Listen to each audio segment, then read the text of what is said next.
કાજલબેનને ગાંધીનગર લેવા ગયા ત્યારે પૂનમ ભાભી દુસકે રડ્યા. જોવા મિત્રો આ વિડીયો. સંજયભાઈ અને પૂનમ ભાભીને બધા કાજલબેનને લેવા ગયા ત્યારે કાજલબેનની સાસરીના બધા લોકો રડી ગયા હતા મિત્રો.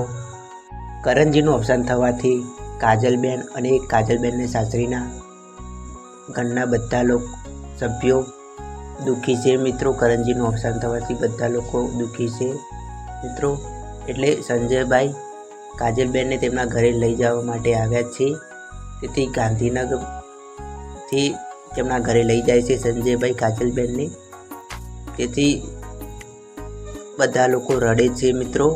કાજલબેનના સાસરીના બધા લોકો કાજલબેન જાય છે તેથી બધા લોકો રડે છે મિત્રો. કરણજીનું અવસાન થવાથી કાજલબેન દુઃખી છે. તેથી સંજયભાઈ તેમના ઘરે લઈ જાય તો વાતાવરણ થોડું બદલાય, કાજલબેનનું થોડું મન શાંત થાય. તેથી સંજયભાઈ કાજલબેનને તેમના ઘરે લઈ જાય છે. તો મિત્રો વિડીયો ગમે તો લાઈક, શેર અને સબસ્ક્રાઈબ કરજો મિત્રો. તો મળીએ છીએ બીજા વિડીયોમાં.